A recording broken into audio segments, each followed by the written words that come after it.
Olá, boa noite, sejam bem-vindos. Olá, Rosa, Nath, Inalda Samuel, tá aí. A Débora Lobo, Marta, Ioli, boa noite. A Vera, olha aí a Vera Viana. Muito prazer, Vera. A gente tem se falado bastante, o Florindo. Ana, boa noite, gente. Vamos hoje falar de um tema muito interessante, não é? É Totem e Tabu. Totem e Tabu foi uma das principais obras de Freud, não é?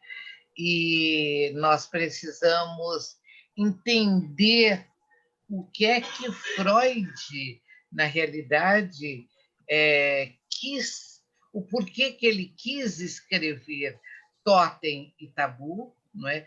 Qual era a necessidade da existência de uma organização, de uma lei, não é? Para que o sujeito tivesse, de fato, a liberdade nas suas escolhas, mas para isso ele precisava trabalhar com as leis, não é? As leis do sujeito e não apenas as leis sociais. E trazendo Totem e Tabu, vamos trazer dois temas muito novos. Um deles é a sororidade. Muitos me perguntaram hoje à tarde, Sônia, o que vem a ser sororidade? Não é? Um tema novo, muito recente, não é? Mas já está encapsulado no nosso cotidiano, não é? E o machismo também está aí encerrando esse mês de novembro azul, novamente falando do machismo, porque Totem e Tabu não privilegiam machismo, tá? Não privilegiam sororidade, mas Totem e Tabu, que o Samuel vai dar início explicando, não é? Totem e Tabu contém toda uma verdade sobre como trabalhar o machismo e esse tema tão novo que é a sororidade, que a Patrícia vai desenvolver muito bem, e o Júlio também fala do machismo. Então, nessa última roda de novembro, não é? Totem e Tabu, e mais uma vez agradecendo a todos que estão aqui, agradecendo a PUC, o Rodrigo do TI que está aí, a Amanda, todo o pessoal do CCE que gentilmente nos cede esse espaço, não é? E agradecendo os meus convidados, Samuel, Júlio e Patrícia, que incansavelmente não param de estudar, porque estar aqui é estar numa aula. Não é? Uhum. É uma roda, mas essa roda tem por objetivo novos conhecimentos. Não é? Então, uma boa noite para todos, muito obrigada. E gostaria, então, que o Samuel já se apresentasse e já apresentassem Totem e Tabu, um tema relevante e um tema freudiano, daqueles que eu gosto bastante. Muito bem, boa noite a todos, boa noite, Sônia, Patrícia, Júlio, boa noite a todos que estão assistindo. A Sônia falou da Inalda, eu não estou vendo quem está, mas oi, Inalda, obrigado. A Inalda é companheira lá do curso de gastronomia, me salva muito e sempre nos prestigia todos aqui. A Vera, já vi, enfim, algumas pessoas eu consegui ver, outras não, mas sejam muito bem-vindos, agradecendo a PUC, agradecendo a Sônia mais uma vez o convite. Eu sou psicanalista da Associação Psicanalítica do município do Rio de Janeiro E Totem e Tabu não é nada fácil apresentar, porque o Totem e Tabu, ele... Deixa eu só primeiro fazer aqui um apanhado muito rápido, não um grande apanhado, sobre a psicanálise, porque eu não sei se todos que estão assistindo, né, têm a familiaridade com o tema. O Freud é vamos chamar, o pai da psicanálise, como todo mundo sabe, né? A psicanálise se inicia com o Freud, efetivamente, e a obra do Freud é uma obra que, embora de relativamente fácil leitura em termos de texto, ela é muito difícil porque é uma obra em construção, né? Então, ela não tem a pretensão de ser didática. Você vai do primeiro ao último volumes e ali não há uma continuidade, né? Há um conjunto de textos, de ensaios, de livros, etc., onde o Freud escreve e estabelece ali os fundamentos da psicanálise. Conceitos que estão aí até hoje, conceitos que estão sendo provados hoje, né, muitos pela neurociência, por exemplo, mas que o Freud teve a visão no final do século XIX, né, início do século XX, e colocou isso nessa obra. Então, o Totem e Tabu... E por que eu estou falando dessa questão da psicanálise, da história da psicanálise inicial? Porque, a meu ver, eu sempre gosto de começar, né, para quem está iniciando estudos em psicanálise, porventura, eu sempre gosto de começar com a pré-psicanálise. Então, eu gosto dos estudos pré-psicanalíticos. E, muitas vezes, as pessoas não dão importância a esses estudos. Nos estudos pré-psicanalíticos, né, nós temos, por exemplo, as cartas trocadas entre Freud e Fliers. No início, amigos, depois algumas rusgas apareceram. Alguns inimigos. Exatamente. E as cartas, elas revelam muita coisa daquilo que estaria por vir na obra do Freud. Eu acho que isso, tenho certeza de que isso aconteceu com o Totem e Tabu. Aí eu andei pesquisando lá O Totem e Tabu é um texto de 1913, né, em termos de publicação.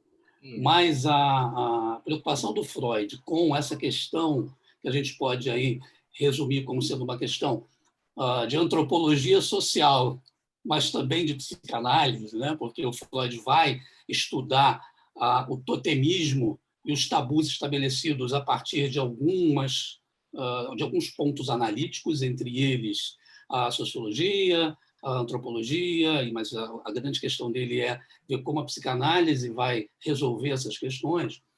E essas questões já estavam lá nas cartas trocadas pelo Freud e pelo Freud com o Fliers. E aí eu destaquei aqui um trecho que eu queria ler para vocês, que é exatamente o da carta 78. Então, vejam só. Isso é o Freud falando, né? Pode imaginar o que são mitos endopsíquicos? São o fruto mais recente de meus trabalhos mentais.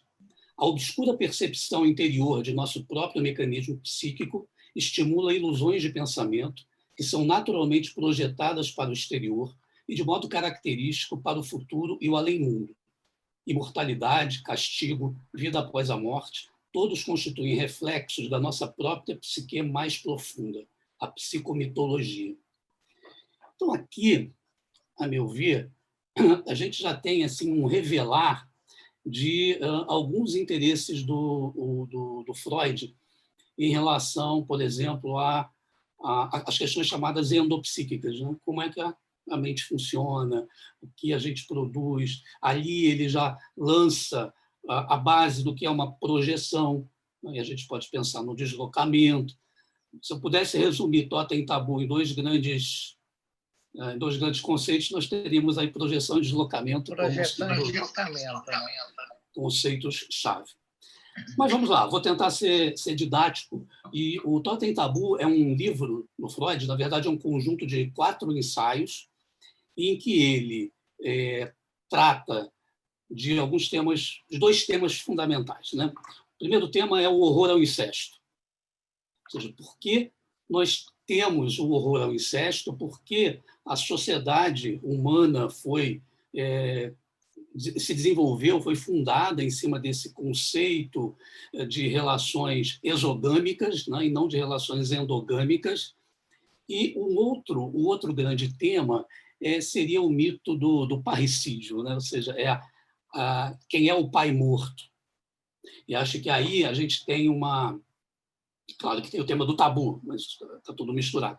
Aí a gente tem uma grande relação com o Novembro Azul, né? Porque o Totem Tabu, como disse a Sônia, ele não é um livro que vai falar de sororidade ou que vai falar de machismo. Ele é um livro que vai investigar fundamentalmente a psique e a organização social a partir do ponto de vista masculino, eu diria. Claro que vale para todo mundo, mas é a organização da morte do pai. É um livro que vai trazer o complexo de Édipo e sua relação com o social, que faz aí, certamente, o Freud ter uma escrita que, muito possivelmente, foi de encontro, e aí é de encontro mesmo, à Escola de Zurique, né? Foi uma escrita que foi para dar uma chacoalhada no Jung. Enfim, tem umas questões aí por trás, que não entram aqui nas minhas considerações, mas há questões aí evidenciadas no Totem Tabu que me parecem nesse direcionamento. Mas, assim, Freud começa falando do horror ao incesto, como eu disse, né? Ou seja, para isso, ele vai buscar uma sociedade ainda não desenvolvida, ele vai buscar como elemento analítico os aborígenes australianos, as várias tribos de aborígenes na Austrália. Por que ele escolhe os aborígenes e não escolheu, sei lá, outro povo, os incas, os astecas, os índios brasileiros? Não interessa. Ele escolheu os aborígenes porque os aborígenes eram os povos ditos selvagens, né, mais atrasados e mais miseráveis quando você compara com os demais povos ditos selvagens. Porque os aborígenes não construíam casa, não construíam abrigos permanentes, não tinham noção, por exemplo, de olaria, não faziam cerâmica, não criavam animais, não domesticavam animais. Eu me lembro bem, com exceção do cachorro, quando eu li lá o Freud. Eles não tinham a noção de um soberano, ou seja, não tinham um rei, não tinha um chefe da tribo, tinha um conselho que decidia algumas coisas, e não tinham nenhuma noção de família como nós temos, né? Agora, eles também não tinham religião. A religião tinha seu lugar ocupada pelo totem, pelo totemismo, já digo o que é isso. Só que mais do que isso, né, mais do que todas essas questões relativas ao desenvolvimento dessa sociedade, os aborígenes tinham um fio condutor que marcava a evolução social deles. Esse fio condutor era o horror ao incesto. Então, vamos definir o que é incesto nesse caso. Então, a questão fundamental para os aborígenes era: não podem existir relações sexuais entre pessoas do mesmo clã, do mesmo totem. Então, o que é o totem? O totem é um objeto de culto. Por exemplo, o totem pode ser uma estátua, o totem pode ser um animal, o totem pode ser qualquer coisa que você queira e que esteja ali para ser venerado. Vamos deixar essa definição a priori. Como, no caso dos aborígenes, o totem era o representante da lei, entendido aí como das restrições, daquilo que não se pode, etc., o totem, então, impunha a lei.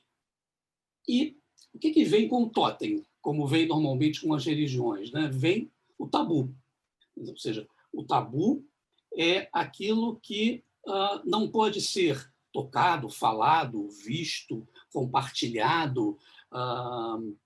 O tabu é tudo aquilo que é proibido, inclusive a pessoa que, vou usar um verbo esquisito, mas a pessoa que comete aí o tabu, não tem que cometer o tabu, mas a pessoa que entra em contato, por exemplo, né, com algo que é tabu, ela também vira um tabu.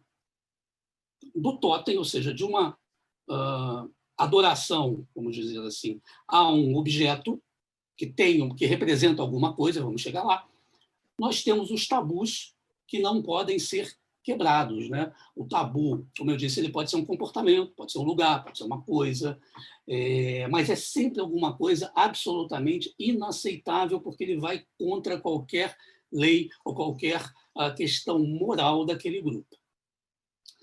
O totem, já para adiantar, é como se, não sei se eu devo, mas assim, o totem, guardem isso, é o nosso pai edípico. Né? Depois eu chego lá para explicar. Mas, em resumo, o totem ele estabelece a lei, ele interdita, ele limita. Portanto, podemos fazer um paralelo aí com a figura do pai, nesse sentido, e vamos chegar mais à frente.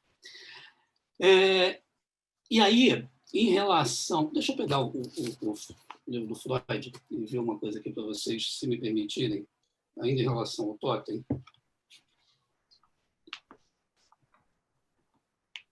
Olha,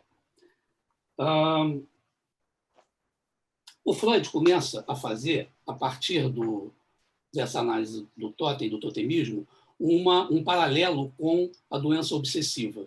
Isso é bem interessante, né? O tabu e a obsessão. O que o tabu faz? O tabu faz com que você não faça alguma coisa.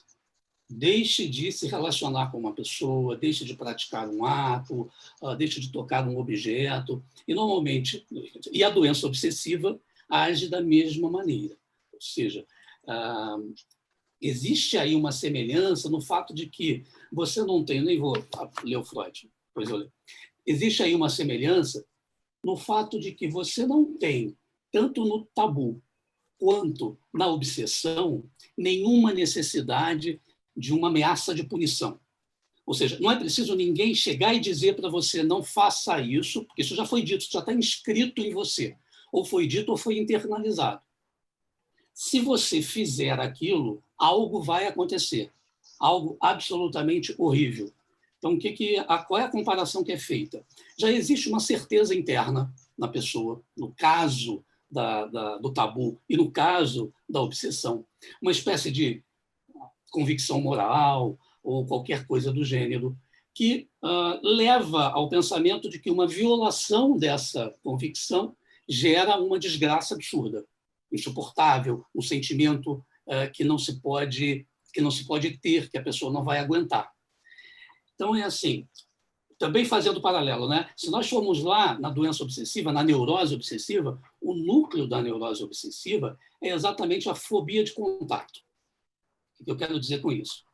Você não pode entrar em contato com o objeto proibido ou com a falta do objeto, né? Ou seja, você tem que deixar aquilo ausente. Porque qualquer coisa que dirija os pensamentos do paciente para o objeto proibido, qualquer coisa que coloque esse paciente em contato intelectual com esse objeto, ela é tão proibida como o contato físico. Então, é assim, obsessão e tabu, eles têm mais ou menos a mesma interpretação. Ou seja, o tabu pode gerar uma obsessão, obviamente, mas o que eu quero destacar, até porque o Freud faz isso, são as semelhanças entre tabu e doença obsessiva.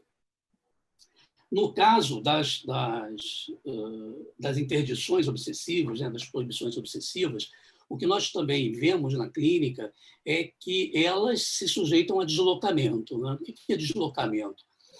Eu tenho aqui uma obsessão por pegar no meu celular. Eu tenho que pegar sempre com esses 2 dedinhos aqui.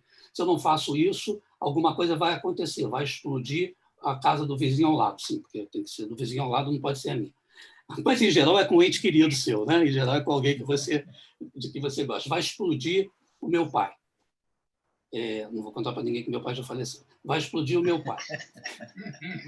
Se eu não fizer isso, eu tenho certeza de que meu pai vai explodir no meio da rua agora. Tá? Mas isso pode ser deslocado para um outro objeto. Deslocado nesse sentido mesmo. Ao invés disso, por mecanismos mentais, eu estou aqui com o livro do Freud e eu passo a ter que pegar agora o livro do Freud. Então, se eu não fizer isso com o livro do Freud, o meu pai vai explodir. Eu posso deslocar isso para uma pessoa. Existe um mecanismo, estou explicando bem grosseiramente, mas é um mecanismo realmente de deslocar de um objeto para outro objeto, para uma pessoa, para uma situação, por um caminho qualquer que o contexto proporcione. Né? E aí, o grande perigo da doença obsessiva e o grande perigo dos tabus é quando tudo vira impossível. Então, vamos aqui. Aqui eu estou tocando no livro do Freud. Mas a minha obsessão exigir que eu não toque em livro. Eu não posso tocar em livro algum. E depois, a isso se soma. Eu não posso tocar em livro e nem posso beber água. Eu vou fazer agora. E assim, nós vamos adicionando até que o mundo vire um lugar impossível. Então, no limite, no caso obsessivo, todos os objetos viram uma impossibilidade. O mundo vira uma impossibilidade. Claro que a gente está falando aí de um caso extremo. Mas no tabu também. Aquilo que é tabu, no sentido que a gente entende, né? Aquilo que não deve ser dito, não deve ser tocado, não deve ser feito, acaba virando uma impossibilidade, gerando aí conflitos internos que podem ser muito grandes. Né? Então, esses pacientes obsessivos e as pessoas que acreditam em um determinado tabu, normalmente se comportam como se essas coisas, sei lá, tivessem uma doença contagiosa, tivessem com coronavírus e pudessem passar imediatamente, então você não toca, com uma infecção letal. Essas proibições, elas significam necessariamente renúncias, restrições na vida das pessoas. Né? E essas restrições, elas podem ser muito dolorosas, né? Elas podem ser bastante dolorosas. Só que, assim, qual é o mecanismo? Quando eu tenho como obsessão não tocar no livro do Freud, o que eu faço eu não toco, porque vira aí um ato compulsivo, né? Eu não toco o livro do Freud, porque a partir daí eu tenho uma expiação, eu tenho uma possibilidade de que aquela outra coisa não aconteça por minha culpa. Nós temos aí envolvidos a culpa, o sentimento de culpa, a obsessão e a compulsão. Então, em resumo, nós não temos aí nenhum motivo que possa ser atribuído como motivo externo causador, nem do tabu, nem da obsessão. Por quê? Porque as pessoas aderem a essas coisas de uma forma interna, né? Elas estão convictas, como eu disse, de que alguma coisa vai acontecer. Muito bem, por que o Freud fala isso? Porque, e também só uma curiosidade, mais uma curiosidade sobre a obra do Freud, né? O Freud vai entremeando os textos e os livros com os casos clínicos. Né? Muitas vezes você tem o caso clínico separado, como tem lá o caso Hans, o caso Dora, etc., mas muitas vezes ele pega mesmo os casos separados e outros tantos casos e coloca no meio ali da conversa. Então, não é uma leitura fácil nesse sentido. Não, mas ele traz, ele vai construindo a partir da empiria toda a teoria. E, como eu disse, não necessariamente de uma forma didática e de uma forma cronológica. Significa dizer que eu posso ler aqui nesse volume 13 do Freud alguma coisa e lá no volume 15 ele está dizendo uma coisa diferente porque ele descobriu aquilo, mas ele registrou aquelas possibilidades que foram estudadas. Então, vamos lá. O que acontece? Por que o Freud faz esse tipo de análise passando pela questão da obsessão e do tabu? Bom, em primeiro lugar, a proibição que acontece no caso da obsessão e no caso do tabu, mas vamos agora no caso da obsessão, que eu acho que é bem mais fácil, né? Ela tem uma força que vem de um oponente que a gente vai chamar aqui de um desejo inconsciente, um desejo oculto. Existe uma necessidade interna do indivíduo que não está acessível à consciência, para a consciência inspecionar, para a consciência dizer que isso é bom, isso é ruim, certo? Então, essa proibição ela pode ser transferida, como eu disse, né? Ela pode ser estendida para outro processo, desde que esse processo se enquadre no desejo inconsciente. O que eu estou dizendo eu tenho um desejo oculto, esse desejo oculto ele tem que passar ele tem que ser atendido, a consciência pode brecar esse desejo, mas ele consegue derivados, ele consegue se ligar a outros objetos. Então, é como se o desejo instintivo, e aqui a gente está falando de consciente, inconsciente, não está falando de ego, superego, de novo, como eu disse a vocês, a obra do Freud ela vai dependendo do volume que você pegue, você vai tratar de uma tópica, de outra tópica, são distintos. Mas esse desejo instintivo, né, que vem de dentro, ele está sempre a favor de um movimento que é fugir do impasse. Ele não quer ficar submetido ao impasse entre consciência e inconsciência. Então, o que ele faz é tentar encontrar substitutos para se manifestar. Então, essa é um pouco a explicação de por que a gente consegue, de por que a obsessão ou o objeto ele pode mudar, porque as situações podem mudar. Em relação ao tabu, nós temos uma outra questão. A violação de um tabu pode colocar em perigo a própria sociedade, dependendo do tabu. Por exemplo, se é tabu,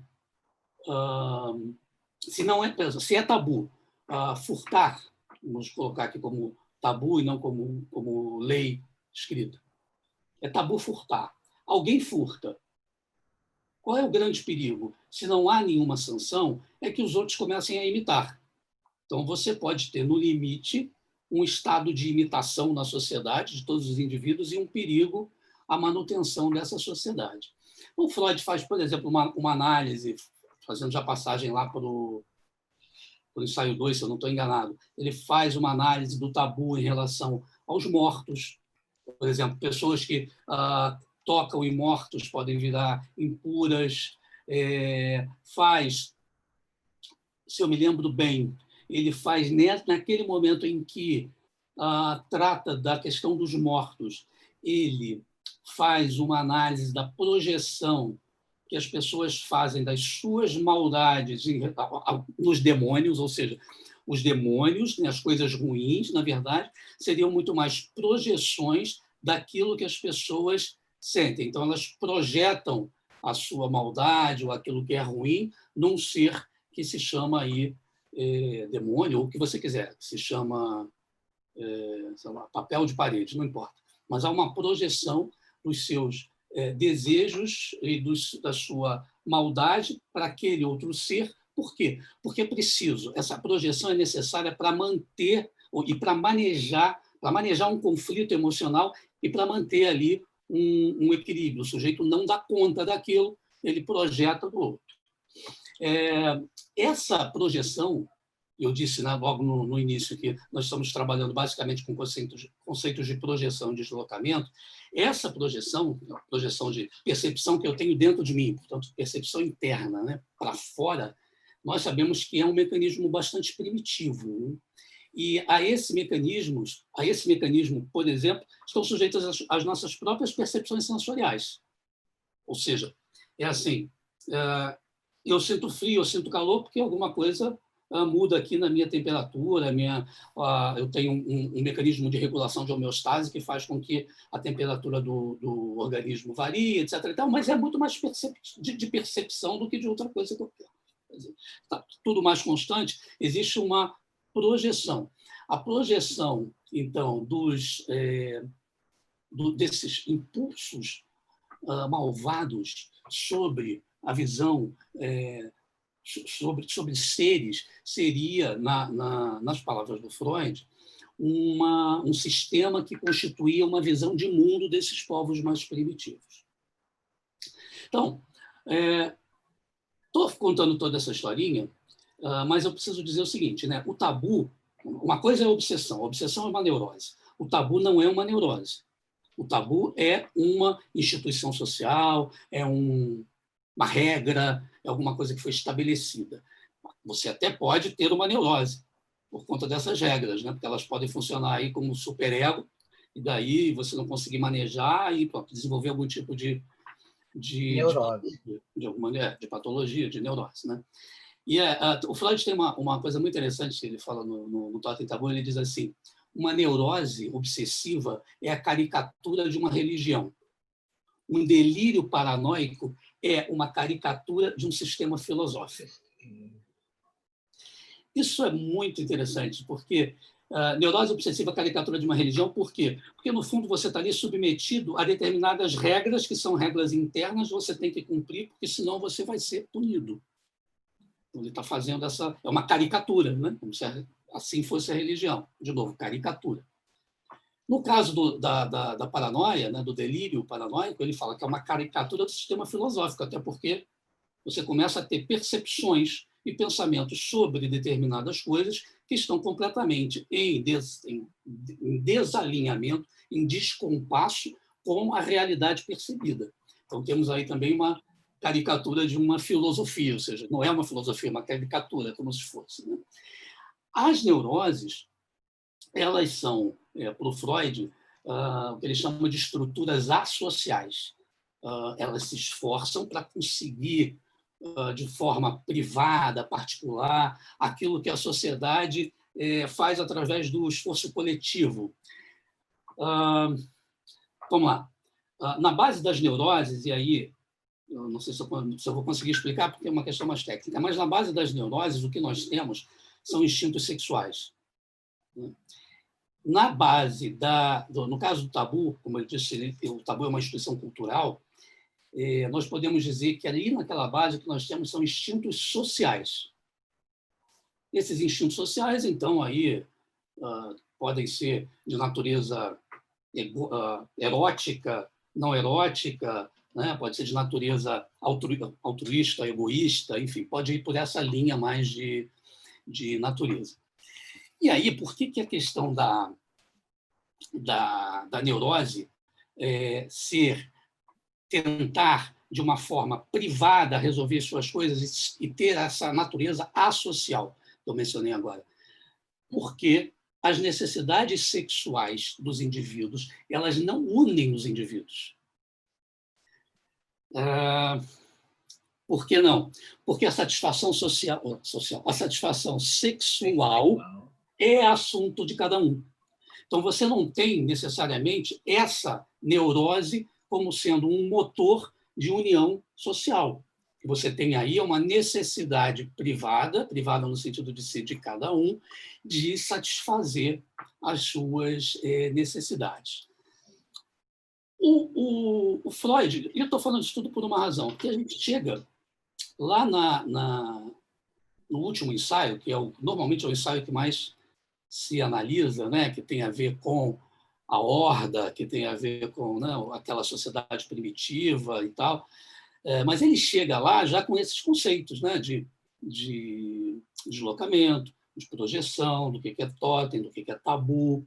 Ele fala um monte de coisas no livro, é bom que vocês leiam.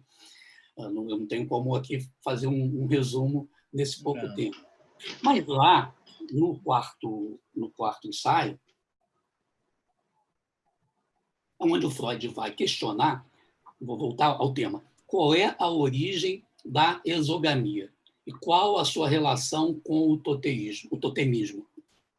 Exogamia, de novo, é o contrário de endogamia, né? Ou seja, endogamia, você mantém relações sexuais dentro do seu grupo. Se nós estamos falando de família, dentro da família. Nesse caso, o Freud vai pegar, não posso chamar de sociedade, mas tribos aborígenes e vai fazer uma análise de como se comportava o totemismo. E nessas tribos aborígenes, só recuperando o conceito, existia o horror ao incesto. Então, a questão passa a ser assim: por quê? Qual é a fonte desse horror? Por que não se podia manter relações sexuais, não se podiam manter relações sexuais entre as pessoas do mesmo totem? Não estamos falando de famílias, estamos falando do mesmo totem. Bom, aí o Freud começa a questionar o seguinte: olha, não, isso não é uma coisa inata. As pessoas não nascem já programadas para não manter relações sexuais com seus pais, com seu clã, com seus irmãos, né? Ou seja, não seria algo inato. Por outro lado, também não se pode tributar a aborígenes australianos, né, exatamente por todo o atraso e também pela época, a ideia de que eles avaliaram que havia perigos genéticos na endogamia. Ou seja, não vem daí a questão. Bom, e aí o Freud vai buscar, então, busca vários autores, faz análise de alguns filósofos, de outros autores, e busca no Darwin, né, uma ideia sobre o estado social dos homens primitivos. Esses homens primitivos viviam em comunidades, que são as hordas. Tá? E aí, com devido cuidado, que horda, normalmente, a gente tende a compreender como algo desorganizado, grande, balbúrdia, e aqui não. Aqui, horda é, na verdade, um conjunto, um grupo pequeno de indivíduos, e eles estão ali organizados. Né? Nessa horda, você tem o macho mais velho, parece que eu estou falando lá do Discovery Channel, não, do Animal Planet, né? O macho mais velho, o macho alfa, né? O macho mais velho é o mais e mais forte, né? Ele impede a promiscuidade.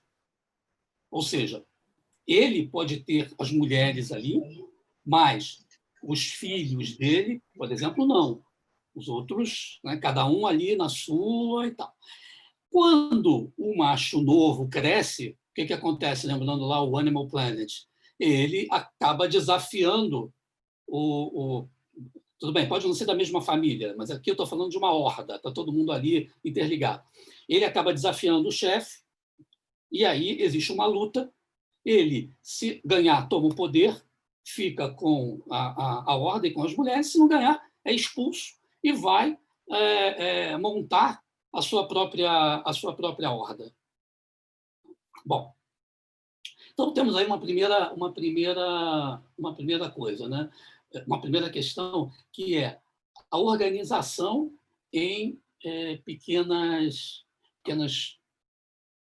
hordas, vou chamar de horda mesmo, vou chamar de comunidade, tá bom, em pequenas comunidades.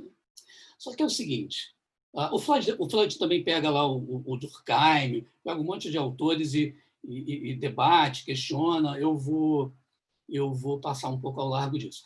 A questão do Freud passa a ser a seguinte, então nós temos a horda, onde temos a chamada horda primeva, né? A horda antiga, onde você tem o homem primevo, que é o primitivo, mas no sentido de ser o mais primitivo. Ele está querendo entender por que passou a existir uma lei que dizia que não é possível manter relações sexuais entre pessoas do mesmo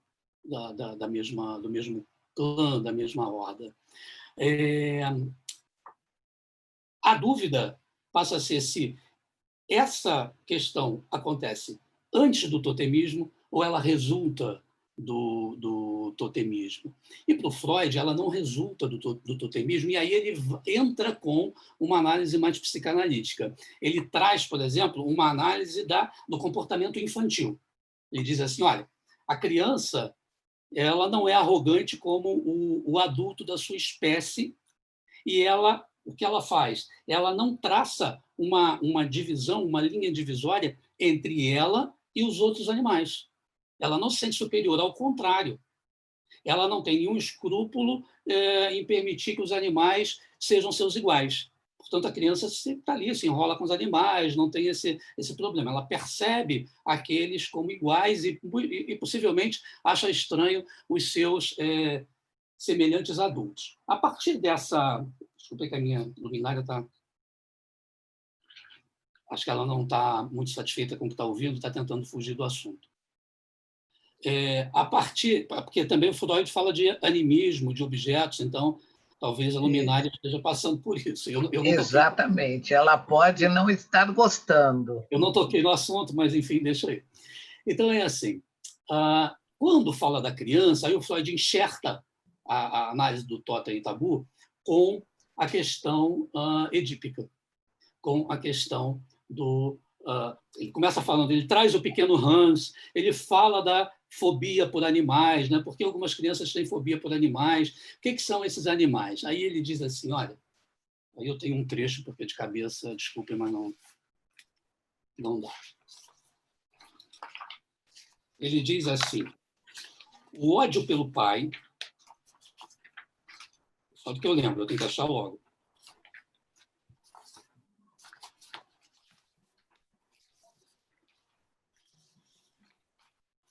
O ódio pelo pai, fiquem aí. O O ódio pelo pai surge no menino por causa da rivalidade em relação à mãe.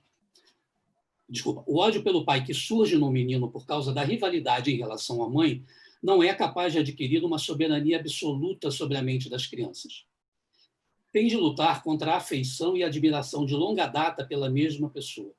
A criança se alivia do conflito que surge dessa atitude emocional de duplo aspecto, ambivalente para com o pai, deslocando seus sentimentos hostis e temerosos para um substituto daquele. O deslocamento, no entanto, não pode dar cabo do conflito, não pode efetuar uma nítida separação entre os sentimentos afetuosos e os hostis. Pelo contrário, o conflito é retomado em relação ao objeto pelo qual foi feito o deslocamento. A ambivalência é estendida a ele. O que a gente está querendo dizer com isso? Está querendo dizer o seguinte: a partir da análise de casos de fobia em crianças, né, de fobia animal, o Freud vai aproximar essa questão da análise do pai totêmico. Mas vamos voltar aqui, dar um passo atrás. Nesse trecho, o que o Freud está falando é do Édipo. Ele está dizendo assim, olha, o ódio pelo pai que sente, por exemplo, o menino.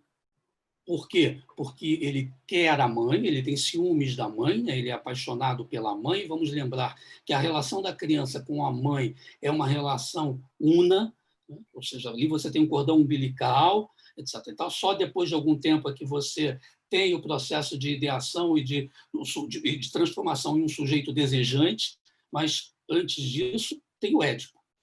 Então, no Édipo, esse menino, ele quer a mãe, né, aquela fase que a criança só quer dormir com a mãe, não quer o pai ali, mas não é que ele odeia o pai, embora o odeie. Ele odeia o pai no sentido de que o pai é rival, mas ele ama o pai, porque é o pai. Então, ele tem essa ambivalência de sentimentos. Ponto.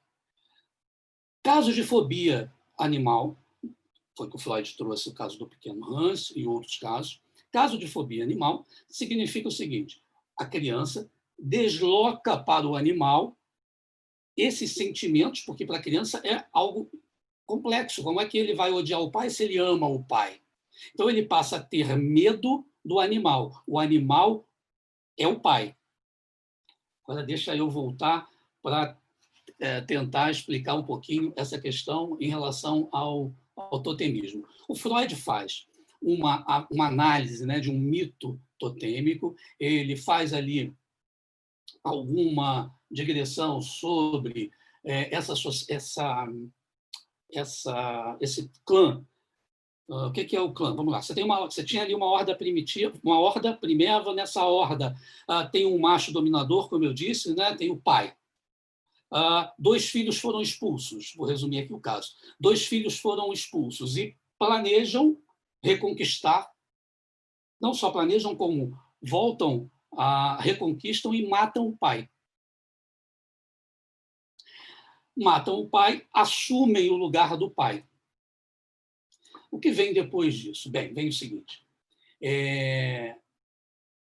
Vem, ok, matamos o pai, mas vem também o luto. E vem a percepção e a conscientização de que eles, na verdade, amam o pai. Então, temos aí uma ambivalência. No mesmo momento em que eles matam o pai para tomar o lugar do pai, eles se sentem bem porque conseguiram aquilo.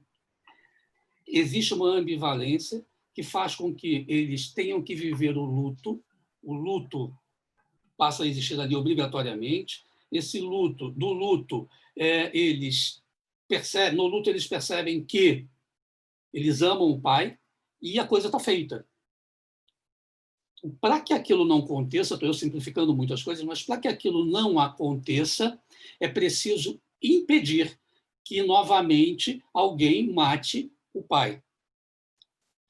Bom, e por que isso? Porque vamos imaginar que eles tenham cometido esse parricídio, porque eles queriam não só o poder do pai em termos de mandar na tribo, mas eles queriam também acesso a todas as mulheres da tribo, a todas as riquezas, etc. Só que vamos colocar isso a 2 irmãos. esses dois irmãos começariam a rivalizar em relação a essas mulheres, ou às posses, ou a tudo mais. Então, no limite, o que nós teríamos seria ali o estado de paixão robesiano, né? Vamos ir lá para a ciência política. Nós teríamos um estado de paixões em que, onde a sociedade não sobreviveria. Por quê? Porque todo mundo, então, teria que matar para poder tomar o lugar do outro, tomar o lugar do outro. Estabelece-se, então, nesse sistema que o Freud busca lá, né, como referência, um sistema totêmico, porque nesse sistema totêmico, eu volto já a isso, senão eu vou dizer uma coisa que não expliquei. Nesse sistema totêmico, sai dele uma lei. Essa lei é a lei de que você não pode manter relações sexuais com as pessoas do mesmo grupo. Okay? Mas deixa eu só dar uma explicada aqui na questão do totem, que vem antes até do mito do parricídio. O que o Freud observa lá nos aborígenes é que existe o totem, né? Existe a adoração de um animal, normalmente um animal. Esse animal é sagrado. Quem é esse animal? Esse animal sagrado, na verdade, é a própria essência deles. É o pai. É quem tem a figura de interditar, é quem tem a função de interditar, é quem tem a função de dizer a lei, é quem tem a função de punição. Esse animal sagrado é um ancestral da própria tribo, no caso dos aborígenes, no caso de todo o totemismo, é um ancestral da própria tribo que é divinizado. Esse ancestral divinizado, ele recebe oferendas. A grande oferenda é a oferenda de sangue. Essa oferenda de sangue é feita com o próprio animal divinizado, entre outras coisas, com o próprio animal divinizado. E aí estabelece-se uma posição, de novo, ambivalente. Né? Como é que você vai matar aquilo que é sagrado, já que ninguém pode matar aquele animal em condições normais de temperatura e pressão? Aí nós temos uma explicação. A explicação é: o único momento em que se pode fazer isso é quando todo o totem, toda a tribo vai fazer coletivamente para uma expiação e para fazer com que aquele totem, aquele Deus, né, fique satisfeito com eles e, junto com eles, coma a carne daquilo que foi sacrificado. No totemismo, existe o compartilhamento daquilo que é sacrificado. Esse animal, que é objeto de veneração, de culto, só relembrando, ele está para nós como a figura do pai. Por quê? Porque este animal é o responsável pela interdição, é o responsável pela lei, por dizer isso não pode. Por outro lado, eu mato o animal, assim como eu mato o pai, não só nesse mito freudiano, como no Édipo. Eu mato o pai. E como conviver com essa ambivalência? Essa é uma das questões analíticas, né? Depois que o animal perdeu o caráter sagrado, né, ele virou, na verdade, mais uma oferenda à divindade, e o próprio Deus foi elevado a uma categoria tão distante da categoria humana, ou seja, o Deus não é humano. Esse Deus do totem, ele era um ancestral, ele era um Deus humano. Só que Deus acabou sendo, qualquer que fosse ele, acabou sendo uma figura muito, muito divinizada, se eu puder dizer assim. Passou-se a necessidade do sacerdote para fazer a intermediação entre Deus e os membros do totem. O Freud, inclusive, fala do sacrifício teantrópico, né? O sacrifício teantrópico é o sacrifício de Deus, né? O sacrifício de Jesus. E ele comenta essa questão e ela só reafirma a análise anterior. Por quê? Vamos pensar o seguinte: o sacrifício animal ele já era um substituto do sacrifício humano, porque no início o sacrifício era humano. Então, o sacrifício animal passou a ser feito em substituição ao sacrifício humano nos totens ou nas sociedades um pouco mais organizadas. Quando um representante do pai assume uma forma humana e é sacrificado em nome da expiação, o sacrifício animal acaba sendo retransformado no sacrifício humano. Vejam que depois, se vocês olharem aí o mito cristão, não é? O Cristo morre, é crucificado na Sexta-feira Santa, e há vários tabus. As pessoas que não comem carne, as pessoas que não tocam música, as pessoas que não usam isso, não fazem aquilo. Por quê? Duas razões. As pessoas nem sabem, mas alguma coisa ruim vai acontecer. Elas podem pensar nisso. Dois, respeito, mas também não sabem a quê, em geral. Né? O não comer carne, sabemos que tem origem também no preço da carne na época, não só agora, mas na época, que era exatamente para você permitir que os nobres comessem a carne. Mas, ok, levando isso para o lado do sagrado, né? Outra coisa, lembrem que sacrifício vem de sacro. Sacrifício é algo sagrado. Só para falar da questão do animal. Mas vamos lá, de novo. O que acontece ali no sacrifício? Okay, morreu, foi crucificado. Na Sexta-feira Santa é aquela coisa de dor, de pesar, de luto.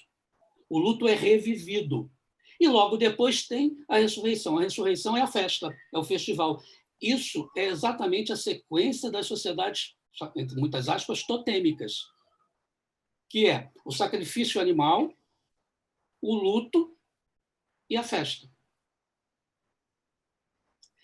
Quando se dá o animal na sociedade totêmica, é por uma razão realmente também específica. Quando você dá o sacrifício humano, aí o Freud faz a análise, né, do sacrifício teantrópico, o sacrifício de Jesus Cristo, o Freud diz: o pecado original tem que ter sido o homicídio cometido contra o Deus Pai, porque senão isso não faz nenhum sentido. Por quê? Porque o ato pelo qual o filho oferece a maior expiação possível ao pai,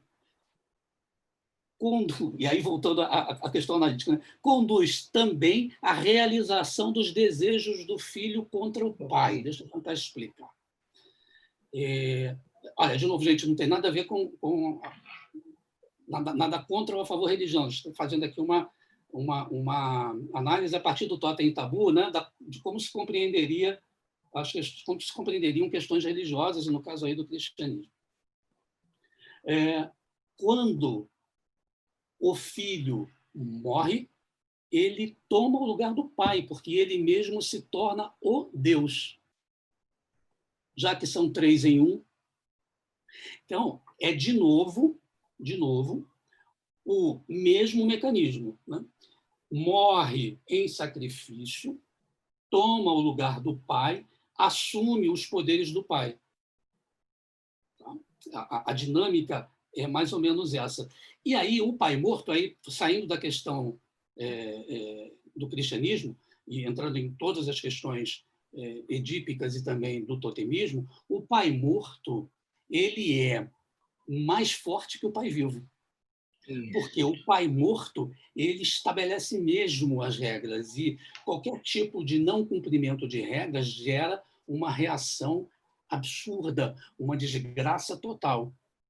Então, punição, né? Uma punição completa. Né?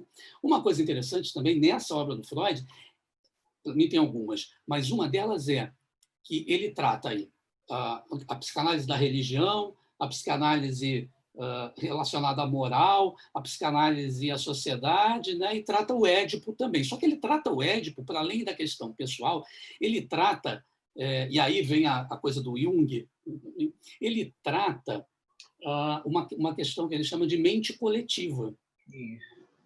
Ele fala, bom, eu não posso fazer essa análise se eu não assumir que há uma mente coletiva.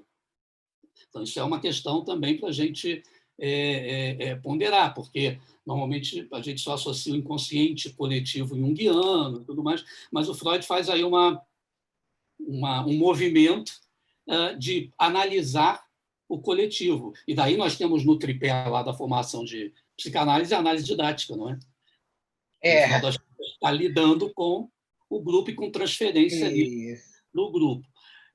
Então, esse é um ponto que eu queria destacar. Um outro ponto é a lei. Existem já ensaios, né, que tratam disso. Que lei é essa? Né? Você tem a lei, que é a lei que permite que a horda vire a família. A família burguesa que nós... A família burguesa é a família papai, mamãe e filhinho. Estou falando dessa família como base aí do crescimento capitalista. A família atual não tem nada a ver necessariamente com aquela família burguesa.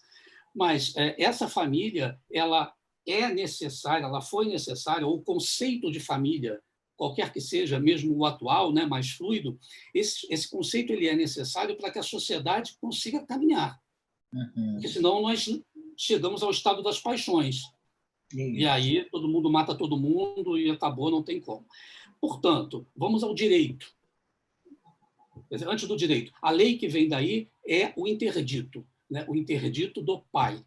Não há possibilidade de estabelecer uma sociedade com base no incesto, nas relações endogâmicas. É claro que há em alguns lugares, né, há lugares em que isso acontece, mas, assim, em regra, não é isso que ocorre, seja por questões genéticas, que nós conhecemos em alguns casos, seja por questões mais realmente de moral, mas não é nada inato.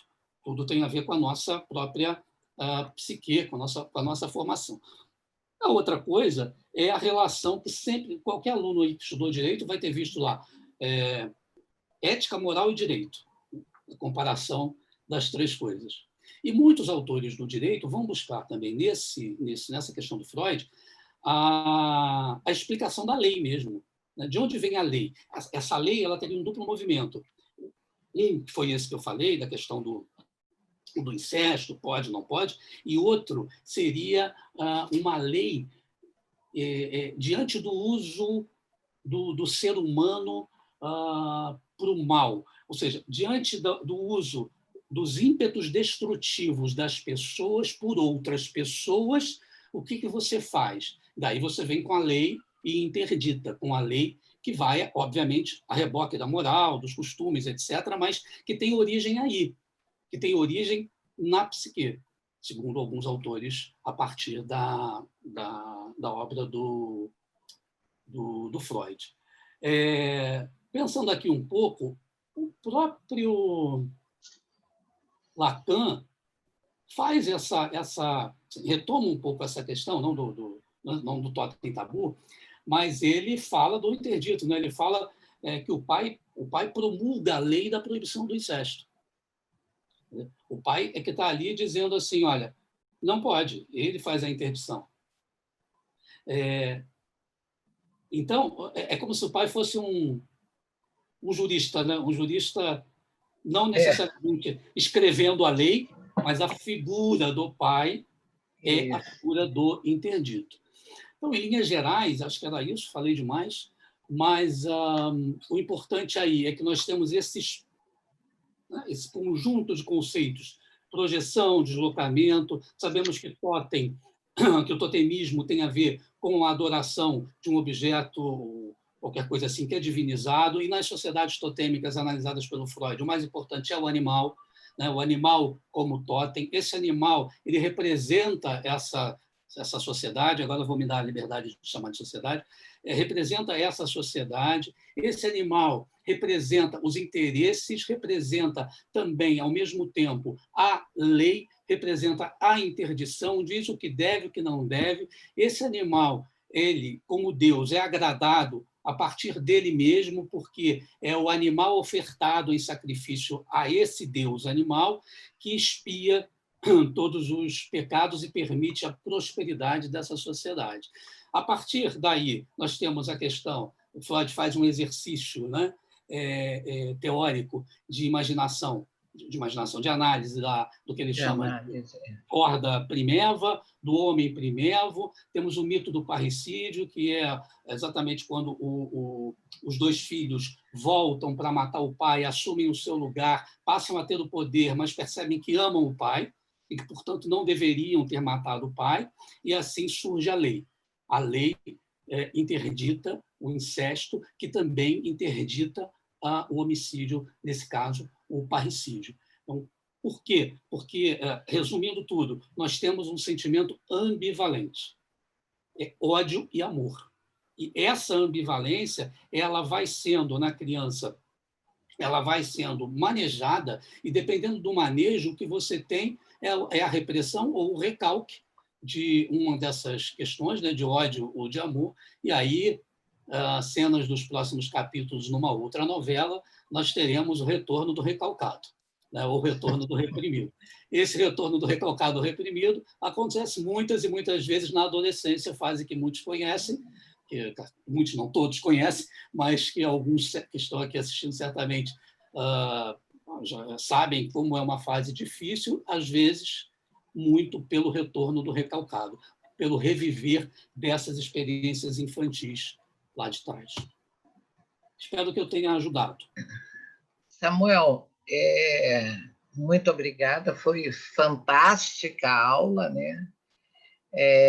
O Samuel é muito didata, é um professor nato, ou melhor, todos que estão aqui são professores. Eu gosto de dizer que eles são professores, não é?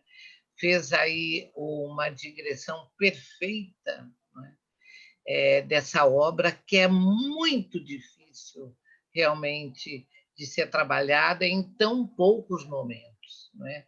Nós não temos um mês para trabalhar, temos horas para serem trabalhadas. Perfeitíssimo. Quero já passar a palavra para a Patrícia ou para o Júlio. Fiquem à vontade, quem é que vai dar essa continuidade agora às palavras do Samuel, que nos deu uma aula. Eu ainda estou assim, apesar de já ter lido muitas vezes Totem e Tabu, eu estou encantada com a sua aula, tá? Muito obrigada. Júlio e Patrícia. Olha, Que seguir responsa! depois. É Já uma tô com a garganta seca e nem responsa, comecei né? a falar. Nem comecei a falar, já estou com a garganta seca, E Samuel. agora? Foi Vai que muito é, bom. vai que é a tua, Patrícia.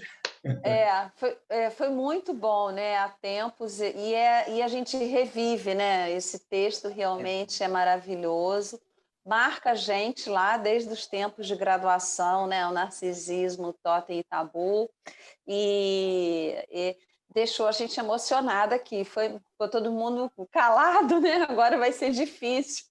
Todo mundo quietinho. Todo mundo quietinho. Eu pensei, então, agora aqui, arriscando, que seria bom aproveitar tudo isso, né, que você trouxe para a gente do Totem e Tabu. Aprendi mais coisas hoje, mesmo depois desses anos todos, e ficaria, então, com o significante aí ambivalência, né? Porque para falar da sororidade, vamos ver como é que eu chego lá. Eu penso que toda proibição ela gera ambivalência e é um risco também, né? Porque acaba que esse objeto aí proibido, né? Quando é proibido, ele acaba sendo mais temido e mais desejado ainda, né? Correndo o risco de em alguns casos, não conseguir concretizar essa interdição aí, né? Mas caminhando aí com isso tudo que você falou, né? A gente entende também, eu acho que você trouxe alguns pontos também onde que o Freud cria, né, esse mito aí para falar de tudo isso, usando a antropologia social, e eu acho que ele chega a comparar com a neurose em alguns momentos, mas a gente entende que logo em seguida se diferencia no sentido de que a neurose não é social, né? Ela é asocial, é pulsional. E daí para falar do feminino é um pulo.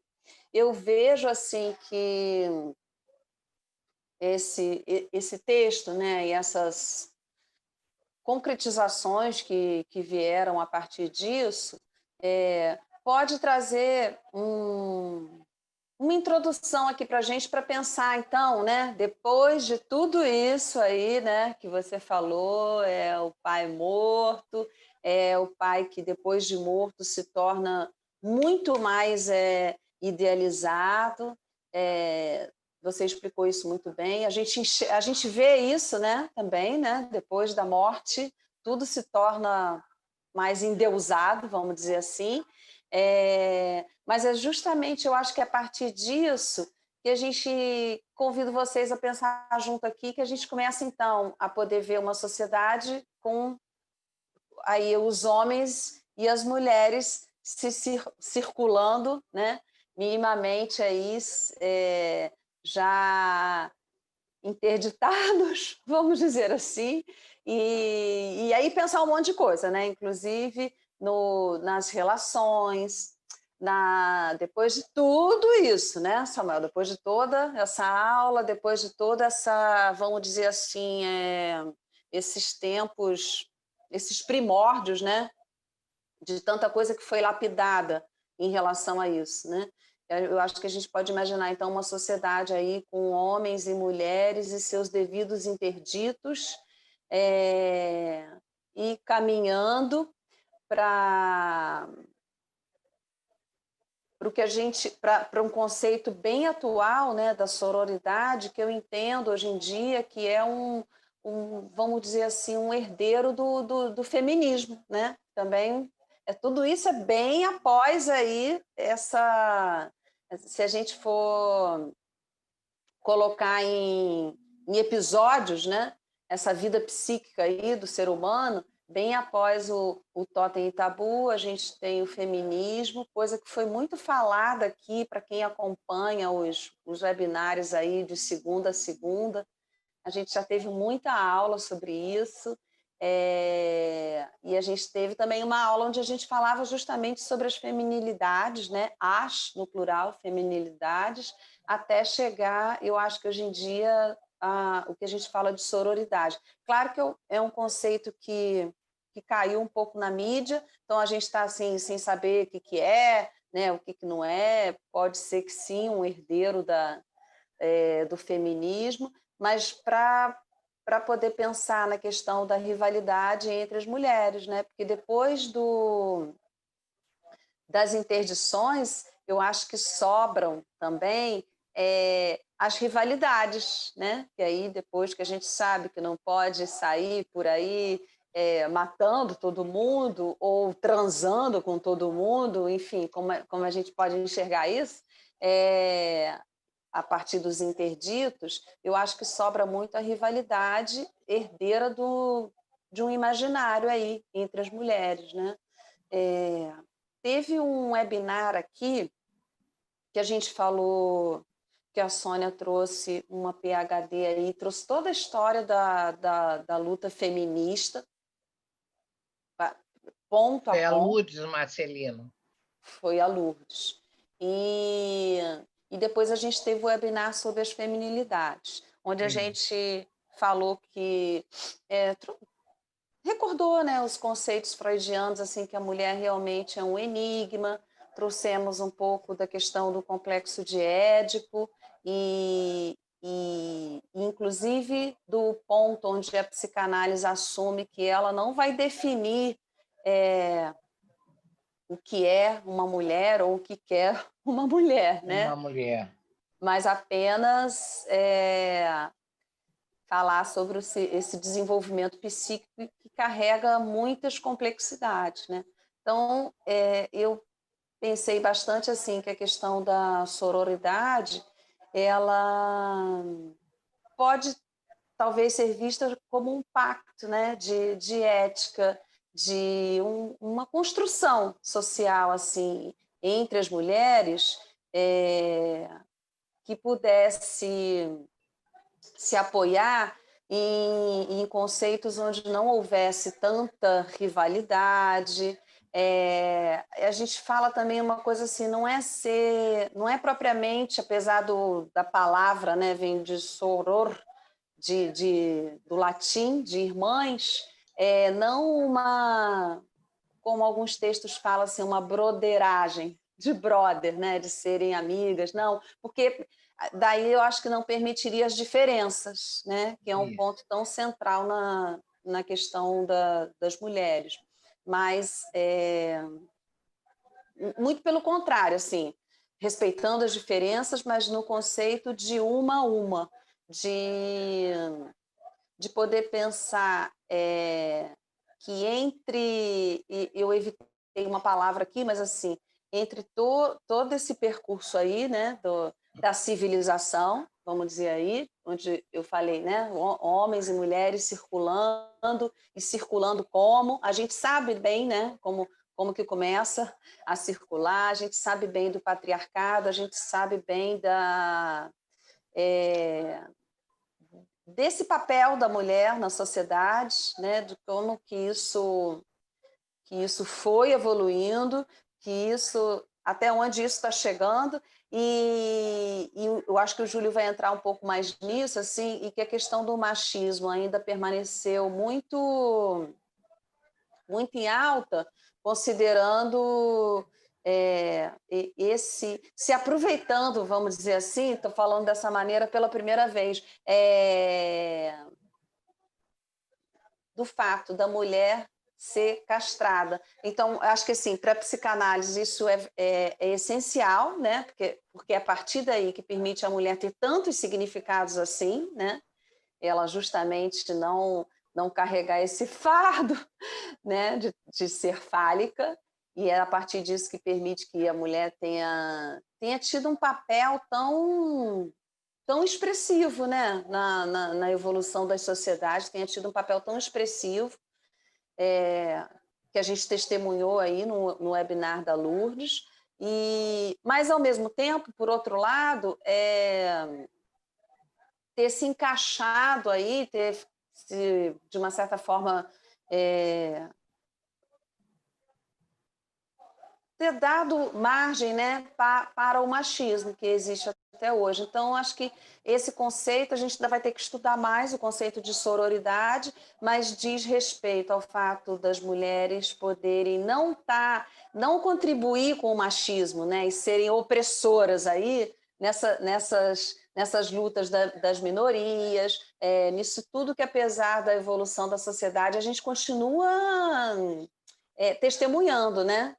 Dia após dia, dia após dia, dia após dia, em várias cenas, em várias classes sociais, dentro das minorias, fora das minorias, mas a sororidade, eu acho que essa seria o oposto do machismo, né? Se falar de uma maneira bem redundante, né? As mulheres estarem lado a lado, né? Mesmo diante de todas as diferenças, que eu acho que é o que a gente está caminhando para isso, né? Para reconhecer as diferenças, reconhecer e conhecer também, né, as diferenças, mas elas estarem juntas nisso.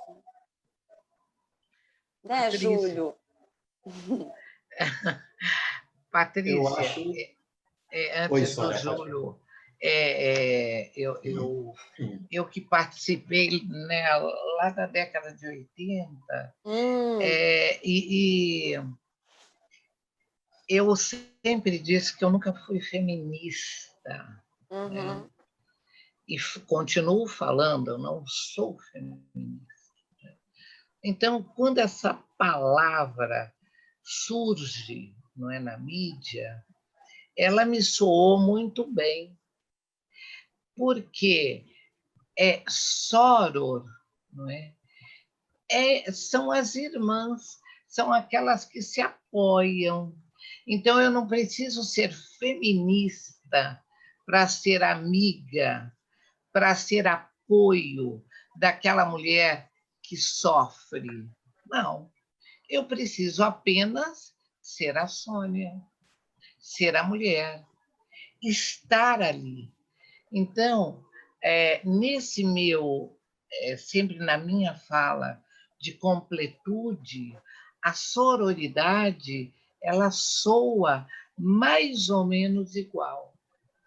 É aquele apoio que nós, mulheres, precisamos nos dar diante do que brilhantemente Samuel colocou, e a Patrícia foi perfeita, na ambivalência, tá?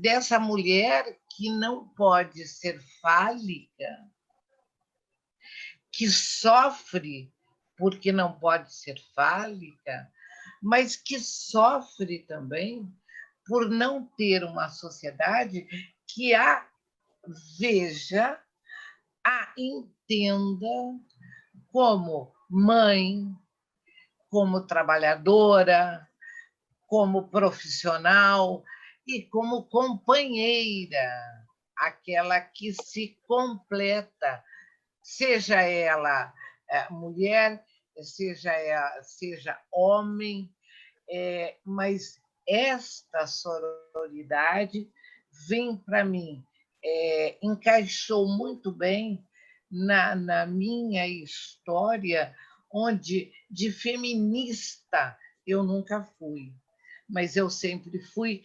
feminina. Então, eu luto pela causa fálica da mulher. É o que eu hoje falo de mais significativo. É a luta fálica da mulher, que brilhantemente você lembrou. E que peso nós, mulheres, temos diante da sociedade totêmica que o Samuel falou. Eu acho que a Patrícia falou muito bem sobre a questão do modismo, né? Da palavra, que acaba caindo num uso tão indiscriminado. O Júlio tem até mais propriedade do que eu para falar sobre isso, mas eu queria também fazer assim, enquanto a Patrícia falava, me ocorreu a sororidade nas sociedades totêmicas, ou seja, como é que nós temos ali os machos que são os dominantes, né? E as mulheres ali sujeitas. Estava eu pensando se não dá para fazer uma reflexão sobre que tipo de solidariedade social, não numa sociedade totêmica, mas em sociedades, por exemplo, modernas, mas com um patriarcado muito bem estabelecido ou com questões religiosas muito profundas, onde as mulheres acabam sendo submetidas ali a uma determinada situação, e que tipo de sororidade a gente pode encontrar nesses contextos, né? Aproveitando só para responder ali a Luciana, ela está... A Luciana, né? O fundamento do patriarcado é também conter a revolta do macho jovem contra o pai que possui todas as fêmeas da comunidade. Olha, eu acho que é também, mas o Freud ele fala, quando faz a análise do Totem e Tabu, ele fala claramente da questão do patriarcado, mas fala também, porque ele fala do Deus, né? Do Deus masculino, como substantivo masculino, mas ele também, em determinada passagem, faz uma referência à deusa, né? As sociedades antigas e tal, as deusas e as sociedades matriarcais, de certa forma, mas ele não entra, ele faz uma referência. Então, eu teria que pensar... É claro que nessa tribo totêmica, não tenho a menor dúvida, né? Fazendo o exercício que o Freud fez, pensando na horda primeva, no macho, etc., eu acho que a resposta à sua pergunta é sim. Manutenção do patriarcado tem como fundamento também a manutenção dessa ordem de sucessão e de contenção, né, do macho jovem. É contenção ou sucessão, né? Do macho jovem é sempre por um outro macho, né? Ou seja, é sempre, nesse caso, no exercício, né, o macho é o dominante. Mas a gente está falando de um exercício teórico para chegar a uma conclusão sobre a ambivalência. Tá? Mas o Freud fala, sim, da deusa, e se nós pensarmos nos celtas, pensarmos em toda aquela... mesmo nos bretões, nós temos ali a deusa como a grande referência de divindade, né? E não Deus, e não muito menos um Deus cristão, que é muito posterior, né? Mas a deusa como grande mãe é muito anterior. Nos povos africanos, nós temos sintetizado aqui no candomblé brasileiro, na Umbanda brasileira, mas se você olhar na África, principalmente na Nigéria, no Daomé, em Angola, alguma coisa na Guiné-Bissau e Moçambique, que eu conheço mais, os outros lugares devem ter certamente, mas ali existe totemismo ainda, né? E, por exemplo, não estou chamando o candomblé de totêmico, mas toda religião tem um pouco de totem. O cristianismo tem totem, né? O candomblé tem totem. Todo mundo tem um pouco de totem. Vocês podem refletir, não, mas entre os protestantes não há totem. Sim, porque há uma cruz.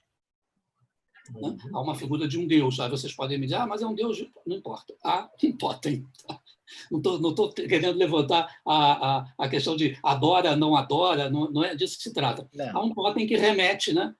Que faz uma referência. Então, nessas sociedades africanas, há uma clara exemplificação da mitologia africana. O Freud fala, por exemplo, da mitologia grega, ele vai falando de alguns exemplos no Totem Tabu, que eu não trouxe.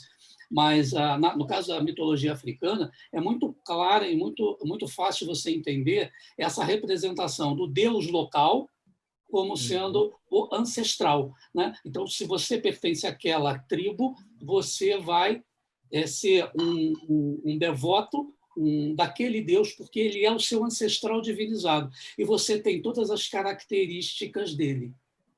Tem todas, né? Mas tem grande parte das características comportamentais daquele Deus.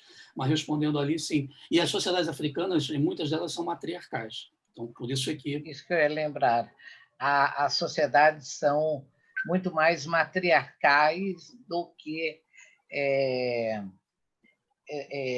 as mulheres têm um poder muito maior nessa sociedade, né? Sim, até porque, por exemplo, desculpa, Júlio, há uma reverência em muitas sociedades africanas à mama. A mama não a mama italiana, tá? A mama mesmo, ao peito, ao seio. O seio da mulher. Inclusive, quanto mais velha, maior a reverência. Quanto mais caído o seio, mais respeito se tem àquela pessoa, né? Por conta da fonte da vida e da fonte do alimento. Muito bonito. Júlio. Meu Deus, como manter a bola lá em cima? Fácil, Júlio, para você. Nada. O mais legal é você falar agora sobre a questão do candomblé, que um dos oriquis das lendas mais comuns, na verdade, diz respeito a Iemanjá, a grande mãe, a mãe de todas as cabeças, quando seu filho Exu vai até ela e decide sorver do leite dela e morde. Então, ela começa a chorar pelo seio dela, ou seja, aí nasce o rio que dá origem à vida, inclusive. Ou seja, algumas das grandes lendas do matriarcado da cultura africana. Bom, gente, é difícil, vamos ver. Eu me perdi um pouquinho agora, porque depois dessas duas lendas aí falando, agora é muito difícil, mas vamos lá. O nosso Sônia me convidou para poder falar sobre totem e tabu, essa questão do machismo e sororidade. É claro que a gente tem que buscar algumas referências, e muitas das referências estão na nossa história, no nosso convívio social. Sim. É como o Samuel colocou muito bem, ou seja, a questão antropológica, social, como a Patrícia lembrou muitas vezes, até tocando já na questão da sororidade, de repente a gente possa interpretar como sendo uma fraternidade empática feminina. Por que não? As mulheres se respeitando enquanto mulheres. Igual quando teve a primeira roda de conversa do Outubro Rosa, quando eu citei o exemplo lá, por exemplo, da Anitta e da Madonna e da Xuxa, onde as mulheres condenam, julgam, maltratam, acusam outras mulheres sob o ponto de vista muito particulares delas, sob o ponto de vista do narcisismo delas. Por que não apoiar? O que incomoda é porque ela canta funk, é porque ela é muito bonita e teve um filho com um cara bonito e rico também, ou porque a outra se exibe demais para poder chamar atenção na carreira dela. Cada uma segue seu caminho. Então, acho que acredito que a sororidade tem muito a ver com respeito, com empatia de mulher para mulher. Cada um sabe a dor e delícia de ser o que é, certo? Não vou cantar hoje, não. Tá? Então, voltando a falar do machismo. Machismo a gente não tem como entender como não sendo um sistema opressor, tanto do homem quanto da mulher. A gente não consegue escapar da questão da caixa do homem, de todos os pesos que a gente tem. O que é ser homem? É ser macho. Ser macho é ser viril, é ser potente, é ser dominador, é ser competitivo. Eu vou competir com meus amigos, com meus familiares, para ter o melhor carro, a mulher mais bonita, ou pegar mais mulher, ou ter o corpo mais bombado, mais sarado, melhor salário, melhor cargo, o que for. Essa competição ela já é plantada na gente desde pequenininho. Mas quando falo na gente, eu falo em homens e mulheres, porque as mulheres acabam também repetindo todos esses conceitos, todas essas práticas na construção e manutenção do machismo, da sociedade do patriarcado. Então, desde a infância, a gente já recebe esse ensinamento desse sentido forte, esse forte senso de orgulho masculino. É algo exagerado. Ou seja, quando você tem essa questão de ser machista, você tem que ser forte, você tem que ter orgulho de ser macho. E esse macho nada mais é do que um brucutu. Você não pode demonstrar sentimentos, emoções, nada disso, na verdade. Você vive enclausurado. E essa clausura te deixa doente. Essa clausura, ela nos maltrata. Essa clausura nos faz maltratar o outro. Por mais que eu não concorde, eu acabo exigindo que o outro seja assim também. Porque senão eu vou ser inferior a ele.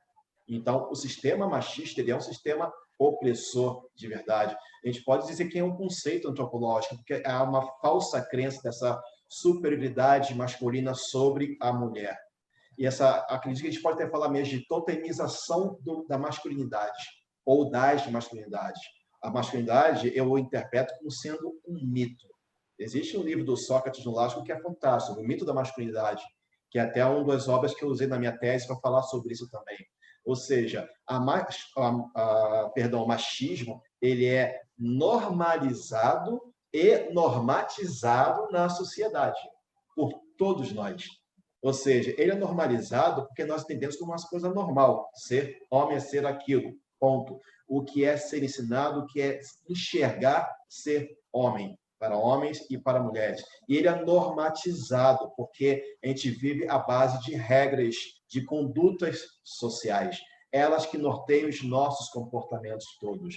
Então, a gente tem aí, sim, a sociedade do patriarcado, essa construção e manutenção, inclusive, da cultura do estupro, em que o homem se sente, muitas vezes, permitido de violar o corpo de uma mulher, ou, às vezes, o corpo de um outro homem, ou até mesmo o corpo de uma criança. Ou seja, essa questão do ter que provar para si mesmo, mas que também, de muita forma, doentia, esse poder da masculinidade, sim, ele regimenta a cultura do estupro. A gente pode pensar também no machismo estrutural, essa falsa supremacia masculina que está entranhada em todos nós. O que significa isso? É o mesmo que você pensar no seguinte: mulheres não têm as mesmas condições que homem para poder ganhar o salário. Isso quer dizer o quê? A mulher, como ela é engravida, ela não pode ter o mesmo benefício que o homem de ganhar um salário igual, por mais que ela tenha as mesmas competências ou até mais. Isso faz parte do machismo estrutural. A questão do sexo frágil, sexo forte. Quem é frágil? O homem que não pode se revelar ou a mulher que se revela o tempo todo? Acho que vale a pena descansar sobre isso. Voltando a falar sobre essa questão do machismo estrutural, vamos ver um outro dado também. A mulher ela ganha menos que o homem, 30%. É a estatística. Ela pode ocupar um cargo e tem as mesmas qualificações, mesmas exigências, mas ela ganha menos. E quando cargos de liderança, a mulher está a menos que 25% dos homens. E as mulheres negras, menos que 2%. Ou seja, além de ser mulher, é negra, então ela é mais objetificada, mais diminuída ainda. Onde entra a sororidade, onde entra o peso do machismo também. A chance de um homem ser CEO, presidente de uma empresa, é 20% maior que uma mulher. Quem diz que uma mulher não tem capacidade de ocupar um cargo de alta liderança? A gente percebe isso cada vez mais. Vejam aí a Raquel Maia, vejam aí a diretora da Netflix também, tantas outras mulheres, a Maria Luísa Trajano. Olha os exemplos. Por que não? Onde está estruturado, onde está escrito nas leis sagradas que a mulher não tem este poder? Tabu. Tabu baseado no tótem da masculinidade tóxica, do machismo. É um termo moderno, recente, sim, mas é muito necessário de discutir sobre isso, sim. Se nós queremos mudar a sociedade que nós vivemos hoje, é preciso entender. É até triste quando a gente para e pensa, a gente já ouvi muitas vezes algumas mulheres dizendo que elas são mais macho que muito macho. Por que não mais corajosa, mais determinada, mais atirada, mais ambiciosa? Por que usar o adjetivo macho para qualificar ou desqualificar uma mulher que, por exemplo, muitas vezes cria seus filhos sozinha, sem depender, ou por produção independente, ou porque simplesmente o pai, o marido não comparece, é um pai ausente? E, além do mais, existe a questão também da exigência do sexo. Por exemplo, nessas pesquisas que eu estava fazendo aqui para poder participar hoje, encontrei uma referência muito bacana. A gente estava conversando até mais cedo sobre Bangu, né? Patrícia, Samuel e Sônia, e eu lembrei Não do exatamente molejão. conversando sobre Bangu, né? Exatamente, sobre as nossas andanças pelo Rio de Janeiro. É. E eu lembrei de um grupo de pagode lá de Bangu, Padre Miguel, Molejão. Molejão. Tem uma música que diz o seguinte: faz carinha de quem está gostando demais, faz carinha de quem está gostando demais. Quem aí não lembra dessa música do Molejão, um clássico dos anos 90? Ou seja, até nisso, a mulher é exigida no machismo que ela tem que mostrar que está gostando do sexo, que ela está ali sendo castigada, porque o homem tem muito disso também. Não, vou pegar aquela ali, vou castigar, vou rasgar ela todinha, vou fazer, vai acontecer. E a gente vai encontrar isso onde também? Reforçado na pornografia. Quando você assiste um filme pornográfico, o que você percebe ali? O homem está, de fato, dominando, violando, violentando a mulher, e ela tem que mostrar que está gostando. E ela tem que gemer e fazer caras e bocas. Mas o homem não pode gemer no sexo. Não é coisa de homem. É o tipo de ensinamento que é feito até hoje. Por quê? Onde vem isso? É claro, estou falando mal da pornografia? Sim, porque, de fato, a pornografia alimenta com alguns comportamentos, muitas vezes, bestiais. E essas diferenças que acontecem em função dessa falta de equidade entre homens e mulheres na sociedade é muitas vezes legitimizado por isso. E encontramos, inclusive, várias obras de arte sobre isso. Então, quem não lembra de Lolita, de Mikhail Nabokov também, aquela menina adolescente que o homem mais velho, para então, se sente seduzido por ela, e seguem várias outras histórias por aí também. Me lembrei também do El Chan, Ordinária. A mulher tem que ser criticada, tem que ser julgada, tem que ser dominada, tem que ser domesticada. E quando se trata da mulher negra, acaba sendo pior, porque essa questão do domesticar vem justamente daquele processo racista da construção do nosso país, em que as mulheres tinham que domar suas jubas lindas, naturais, porque eram rebeldes diante da beleza do cabelo liso das senhoras de engenho. Ou seja, a mulher negra africana tem que ser domesticada. O poder do machismo, inclusive das senhoras brancas de engenho, da supremacia branca, sobre as mulheres.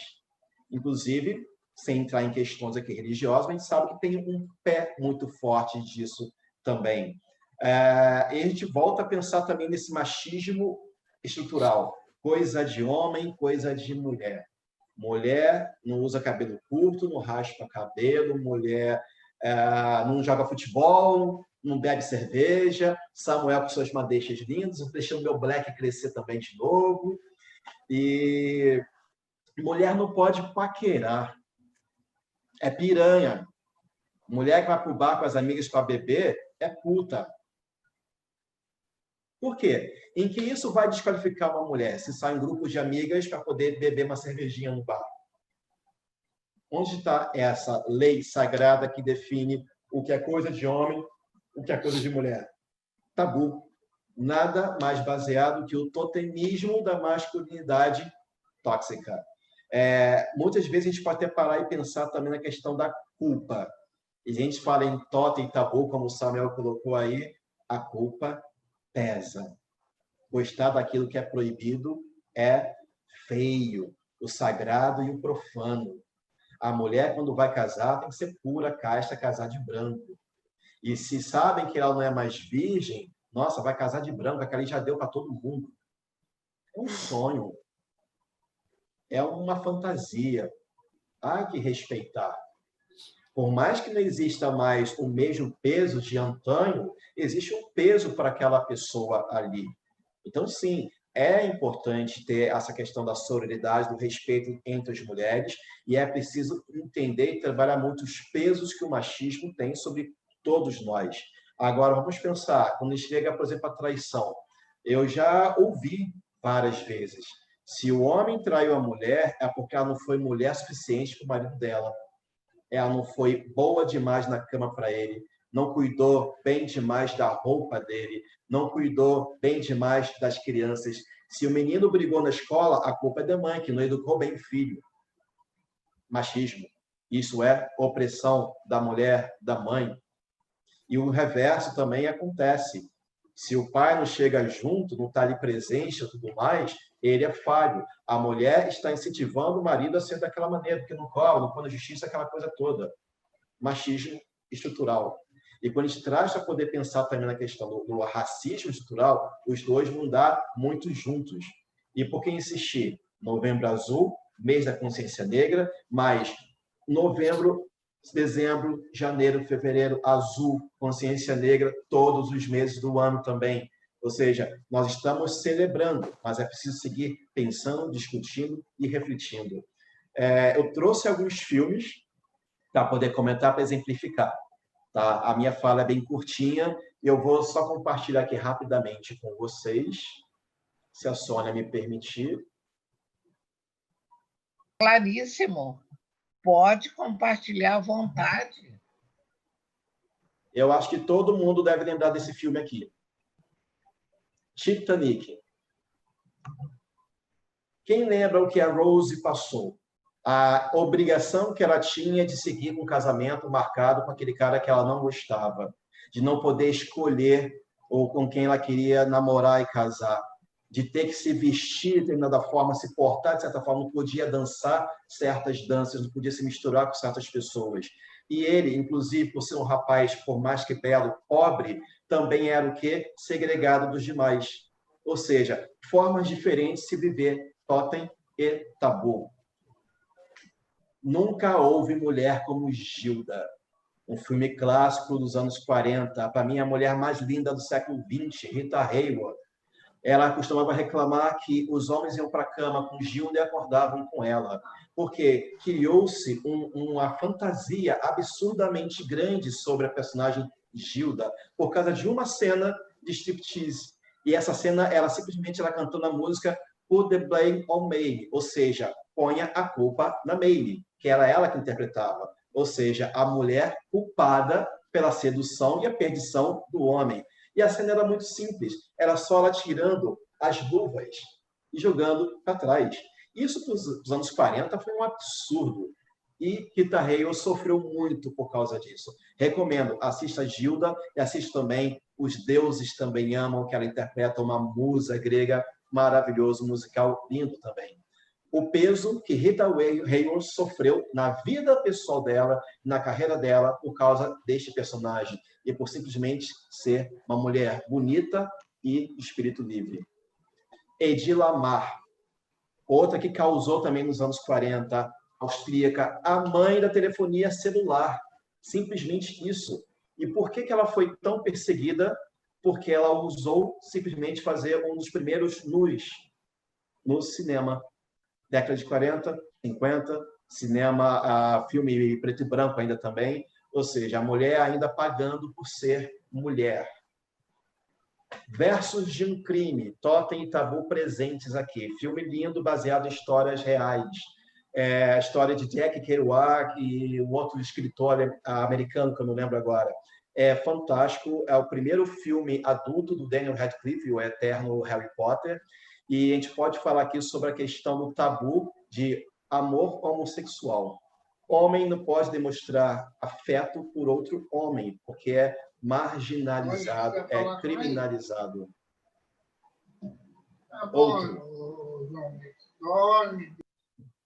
Outro filme, O Talentoso Ripley. A questão também da diferenciação entre ricos e pobres. O homem que tem tudo, o homem que não tem nada, e você almejar, desejar a vida do outro. Você totemiza o que o outro tem, o que o outro é, toma como referência para você, para que você possa tomar o lugar dele. E assim você sentir alguém. Você vive a vida dele, você vive os amores dele, você vive a riqueza dele, de várias outras formas também. Moonlight, a totalização da masculinidade negra. Por ser homem, tem que mostrar que é homem. Por ser negro, tem que mostrar que é 2 vezes homem.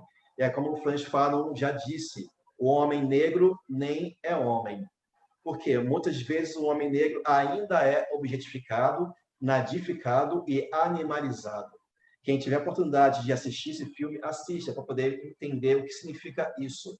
O peso do totem e dos tabus na vida desse menino negro, que além de negro, pobre, era homossexual. Então a história vai seguindo a vida dele até ele se tornar adulto. E todas as influências do peso, da totalização da masculinidade tóxica e também dos tabus acerca da vida. Homem, pobre, preto, da periferia, vai ser bandido, tem que ser bandido. Será? Um Senhor Estagiário. Esse é um filme que eu adoro. Voltando a falar de mulher, poder da mulher. Onde está escrito que uma mulher não pode ser uma empreendedora de sucesso? Nesse filme, quem tem a oportunidade de assistir, acho que vale muito a pena. Ela, não lembro o nome da personagem da Anne Hathaway, ela é fundadora de um grande conglomerado, de uma grande startup, e ela, para poder conseguir apoio, conseguir investimentos, ela simplesmente tem que abrir mão do comando da empresa que ela criou e ela fez ser um sucesso, porque ela é mulher e não tem capacidade de ser CEO. Por quê? Olha o tabu aí pressionando novamente a mulher. Ela, apesar de ser idolatrada, respeitada por todos os colaboradores da sua empresa, ela enfrenta muito essa pressão. E a pressão vem mal também de casa, porque ela é o chefe da família e o marido fica em casa cuidando da filhinha, leva para a escola, que cuida da alimentação e tudo mais, e ela se sente menos mulher quando o marido atrai. Vocês entendem? Ou seja, o poder da opressão sobre a mulher. Ou seja, ela se coloca nesse papel também de se permitir oprimir. E entra, claro, o papel do Jack, do senhor estagiário, Robert De Niro, para poder ajudá-la a entender que não, que ela não precisa passar por aquilo tudo, que ela sim tem capacidade. Ou seja, ele tinha tudo para ser um opressor, tinha tudo para ser o machista e tomar o lugar dela, até da própria empresa dela. Mas não, ele ficou ao lado dela. Então, é esse o papel sagrado que eu imagino do homem, na verdade, auxiliando a mulher, estando ao lado dela. E o Joy, que eu comentei com a Sônia, quem gosta de faxina, aquela vassoura com aqueles cabelos de lã para lavar o chão, é o mesmo exemplo, é outra história real.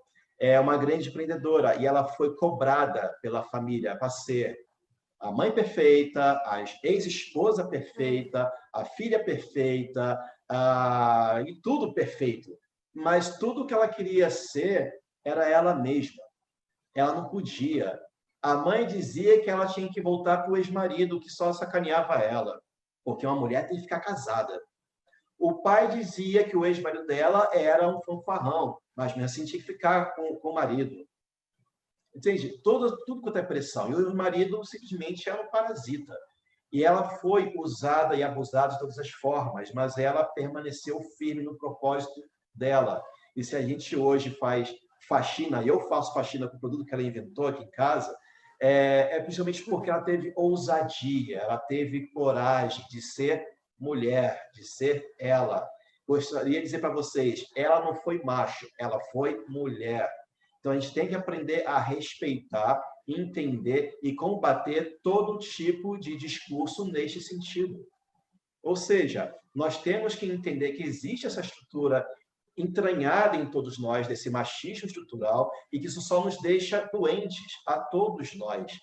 Vamos vestir rosa, homens, vamos falar de nossos afetos, vamos abraçar e vamos beijar, vamos elogiar nossas mulheres, vamos tratá-las com carinho, com afeto, com respeito também. Eu tive a oportunidade de trabalhar com algumas executivas, foram minhas gestoras, e são grandes exemplos na minha vida, na minha história, me inspiro muito nelas também. Sônia é uma pessoa que eu me inspiro muito também. A Patrícia, conheci esse ano nas rodas de conversa, também me inspira muito também. Então, é importante a gente trabalhar assim. Os totens estão gravados dentro de nós. Os totens, muitas vezes, nós não percebemos esse poder de influência que tem na nossa vida, no nosso dia a dia. Os totens são hereditários.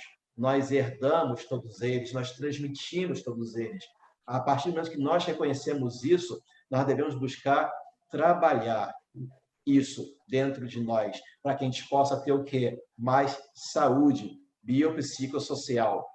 Nós somos seres biopsicossociais, nós precisamos encontrar caminho para a nossa saúde e daqueles que estão à nossa volta. Então, sim, totens têm um poder absurdo. Totens estão de todos os lados nos cercando. Quando a Sônia falou, Júlio, você é o homem dos totens, a primeira coisa que eu pensei que ela fosse quisesse falar era da minha área de marketing, falar de marcas. Marcas são totens. Vamos pensar uma coisa? A marca famosa, Marlboro, o cowboy, o homem viril. Vamos pensar Harley Davidson, o homem conquistador, desbravador da Rota 66, que põe aquela roupa de couro e quase que vira o selvagem da motocicleta. Agora, se é uma mulher que monta uma Harley Davidson, puta, tá com a bunda empinada. Vocês entenderam? Então, gente, é isso que eu queria compartilhar com vocês. Enquanto a Patrícia e o Samuel iam falando, eu fui lembrando de alguns filmes, eu fui pegando umas imagens aqui. Para a gente poder falar também de uma forma muito delicada do poder do machismo e do racismo nessa história. Esse filme, duas divas maravilhosas, Meryl Streep e a gente esqueci o nome dela, perdão, Viola Davis. Esse filme, A Dúvida, é simplesmente um embate maravilhoso de duas titãs. Nessa história, a Viola Davis tem um filho que é vítima de abuso do padre de uma escola, diretor de uma escola. E a Meryl Streep, ela é a madre superiora. Não quero dar spoiler, mas já dando spoiler. O filme se chama A Dúvida porque fica aquela coisa no ar. O menino ele foi violentado pelo padre ou não? E qual, então, o poder totêmico que existe sobre o padre, a figura do padre? Aquele que é acima de toda e qualquer suspeita. A mãe passa por um dilema absurdo, que é a Viola Davis, em manter o filho naquela escola e possivelmente negar o ocorrido. Enquanto a madre superiora segue investigando ao ponto de acusar o padre. Qual o poder que este homem tem? O homem da igreja. É muito importante a gente parar e analisar. Eu mostrei para vocês alguns exemplos diferentes do poder da totemização e, principalmente, a totemização da masculinidade, do machismo e a questão da sororidade. A personagem da Meryl Streep foi soror da personagem da Viola Davis. Mas a personagem da Viola Davis, ela preferiu fechar os olhos e privilegiar aquilo que para ela seria melhor. Na verdade, era uma possibilidade de algum sucesso do filho. A que preço? O preço do totem que machuca a todos nós quando nós não reconhecemos, quando nós acolhemos ele. Então, é isso que eu queria compartilhar com vocês, esses breves comentários aqui. Devolvo a bola para vocês. Muito bom, Júlio. Muito bom. Desculpa, Sônia, você ainda vai falar. Não, é assim, eu só quero primeiro parabenizar o Júlio e a Patrícia. O Júlio trouxe uma questão muito legal, que é a internalização dos totens, né? Para além daquela nossa questão totêmica freudiana, mas que acaba gerando tantas e tantas neuroses e tantos problemas. E eu queria aproveitar, já que a gente está no último do Novembro Azul também, E já que nós falamos sobre, e o Júlio trouxe a questão da consciência negra, e nós falamos sobre, em algum momento eu falei sobre a mitologia africana, e o Freud traz a mitologia grega, e nós estamos todos sempre muito acostumados com a mitologia grega, e está tudo muito legal. É importante tratar dessa questão, do que eu estou chamando de mitologia africana, mas de uma forma que também não é adequada, né? Porque a África tem um monte de países, então é preciso que você veja cada país isoladamente, cada cultura isoladamente, para saber qual é a dinâmica que existe por ali. Mas, de todo modo, naquilo que nós poderíamos classificar como mitologia africana, é muito interessante perceber que há muitas e muitas sociedades que são lideradas por mulheres dentro da mitologia, né? A sociedade Gueledé é de liderança de Oiá, há uma reverência. Pensando no mito da criação, por exemplo, no cristianismo nós temos Maria. Vamos lá, se Deus é tão poderoso, ele poderia ter colocado seu filho no mundo sem a ajuda da mulher, mas ali tem uma reverência à figura feminina, de certa forma, no cristianismo. Na mitologia africana, existe uma reverência muito mais explícita, a meu ver, que é o fato de Oxalá, que é o orixá vamos chamar de orixá da criação, né? E que só aceita o branco, fazer uma reverência quando uma pessoa é iniciada ao Oxum e a pessoa tem que sair toda de branco por conta de Oxalá, mas com uma pena de codidé vermelha na cabeça para mostrar que sem a mulher e sem o poder feminino nada acontece. Então, eu acho que é muito interessante, principalmente porque nós somos um país miscigenado, que as pessoas tenham menos preconceitos e deem um pouco de valor à nossa cultura, né? E vão buscar um pouco aquilo que nos forma. Na cultura indígena também nós temos muitas lendas muito interessantes com o papel da mulher, só que na cultura europeia, e falo isso muito de cadeira, porque meu pai é português, na cultura europeia o que nós temos o etnocentrismo europeu, a coisa do branco, enfim. Então, eu acho que nós precisamos valorizar um pouco mais as nossas tradições e entendê-las também, para também não falar bobagem, não sair confundindo lé com cré. Aí é uma sugestão também, estudar um pouco da mitologia africana que nos forma para ver como o papel da mulher é fundamental e, às vezes, muito maior do que o papel do homem na sociedade. É isso mesmo, Samuel. É o poder da geração. O homem semeia, mas a mulher gera. É ela que carrega toda aquela formação dentro dela. Eu lembro quando eu era adolescente, uma vez conversando com um vizinho, um senhor já, e ele dizia: a mulher não pode trair nunca, porque o órgão sexual dela é interno, mas o homem pode, porque é externo, ele tem que botar para fora. Eu, garoto, ouvi aquilo, nossa, eu achei aquilo absurdo, eu devia ter uns 15, 16 anos, entendeu? Eu não conseguia conceber aquilo. Mas, infelizmente, isso é transmitido hereditariamente. E, de fato, o poder divino, o poder maternal é redundante, é divino. Só para... Desculpa, Patrícia, rapidinho, que eu esqueci. Uma coisa também que eu acho importante fazer referência no nosso ordenamento jurídico, nós já corrigimos isso, mas aparecia o termo mulher honesta. Mulher honesta. E aí, eu, por acaso, bom, vocês me conhecem, eu estudei direito também. E no direito a gente sempre tinha uma questão de o que é a mulher honesta. Né? Então, a explicação da doutrina era sempre você não tinha isso na lei, mas a explicação da doutrina era sempre assim: a mulher honesta é como a mulher de César. Não basta ser honesta, tem que parecer honesta. É a mulher que, na média, parece honesta. Não tinha uma explicação muito clara, mas a mulher tinha que ser honesta. O homem era o homem. E a mulher era a mulher honesta. É um conceito realmente que, ainda bem, foi superado. Samuel, é a questão da mulher honesta e o homem de bem. O homem de bem, ele trai, ele sacaneia a esposa, ele não leva o leite de cada dia das crianças, maltrata a esposa, agride ela, e a mulher honesta tem que aturar tudo aquilo ali. Exato. Para quê, gente? Olha os totens, os tabus, vamos romper com isso aí, pra gente poder ser feliz. Pois é. Estão me ouvindo? Sim. Estamos. É que deu um problema na tela do meu computador, então eu estou falando aqui no meu celular. Bem, nós poderíamos ficar aqui a noite toda, não é, gente? Mas o tema foi rigorosamente abordado por todos vocês. Parabéns.